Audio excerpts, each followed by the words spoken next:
Okay, so what if I told you that the single most famous piece of planning advice out there is also the one we get most wrong in education?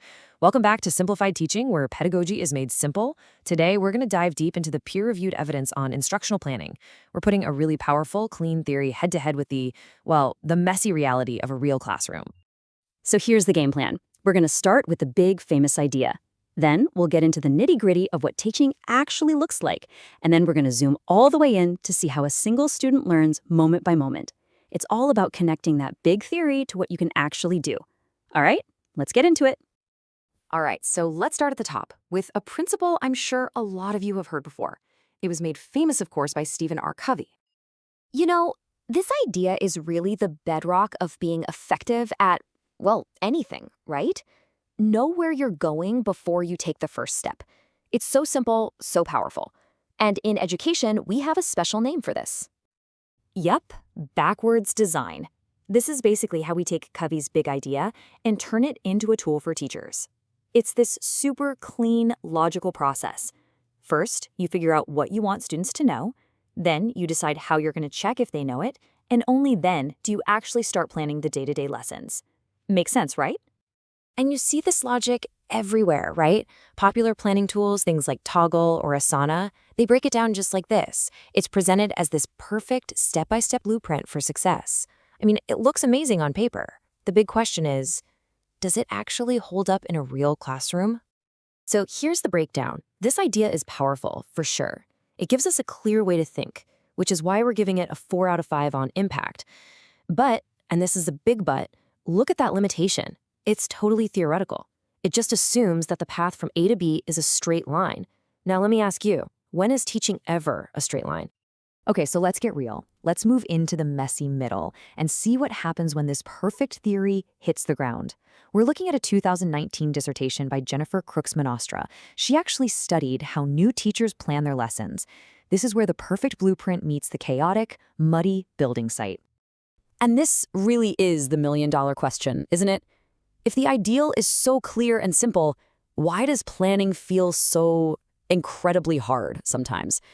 Why does it feel like we're lost in a maze? Well, what this research shows is that for a teacher, the end is almost never just one single spot on the map. I mean, look at this. A teacher isn't just thinking, okay, I need them to pass the quiz on Friday. No way. You're trying to get them ready for calculus next year. You want them to develop actual intuition. You're trying to teach them to be persistent. And oh yeah, they also need to know the procedures and how it connects to the real world. It's this massive juggle of multiple, often competing goals. And as if that's not enough, you've got the real-world stuff crashing down. You never have enough time. The department gives you a fixed syllabus. You plan an activity you think will take 10 minutes, and it takes the whole period. It's this constant battle.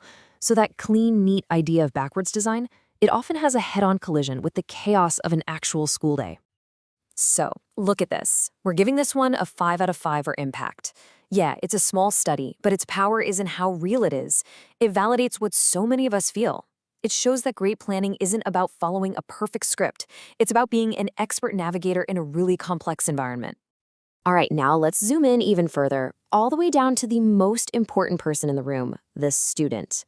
We're going to look at a conference proceeding that tracks one student named Aisha as she tackles a single math problem. This is where we get to see what that end we're planning for really looks like up close.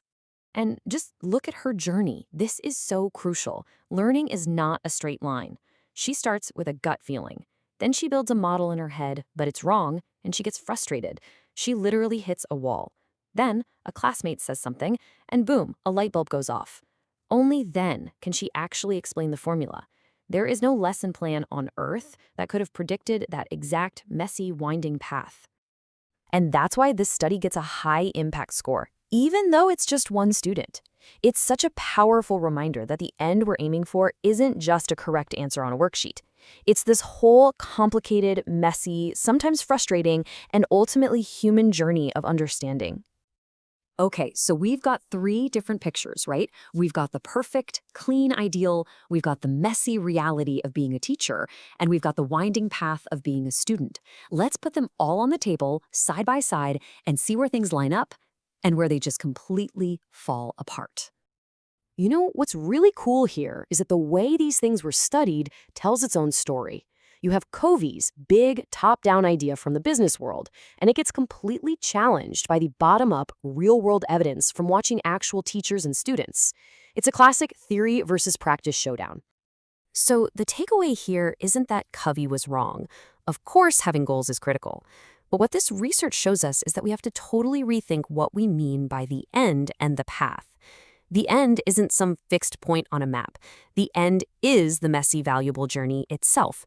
And the path? Well, it's not a straight road. It's more like a hiking trail. Okay, so what do we do with all of this? How does this help us on a Monday morning when the bell rings? We've boiled it all down into 3 big unifying takeaways.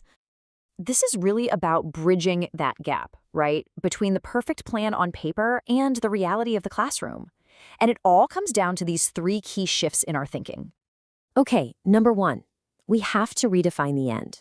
It's not the test score. It's the journey of thinking and struggling. Number 2, our plans aren't blueprints. They're maps. They help us navigate, not dictate the path. And number 3, and this one's huge, we have to embrace the mess, the struggle, the wrong turns. That's not a sign the plan failed. That's a sign that real learning is happening. All right, theory is great, but let's make this super practical. Here's your action plan for this week.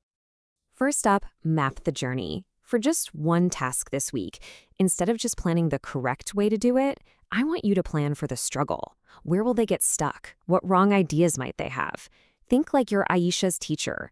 This tiny change shifts your focus from your plan to their process. Action point 2, reframe an objective. Just take one lesson plan and change the goal. Instead of, say, students will solve quadratic equations, change it to something like students will compare 2 different strategies for solving a tough problem. See the difference? It's a small tweak in words, but it forces you to plan for thinking, not just for getting an answer. And finally, number 3, plan a process checkpoint. Just build in 5 minutes somewhere in your lesson where you stop and just ask 2 questions. Where are you in your thinking right now, and what's the hardest part? And then just listen. Don't teach. This makes that invisible journey of learning visible, so you can navigate based on where your students are, not where your plan says they're supposed to be. So in the end, beginning with the end in mind isn't about having a perfect blueprint. It's about having a deep, profound respect for the complex, winding, and, let's be honest, beautiful journey of learning that we're trying to foster in our students.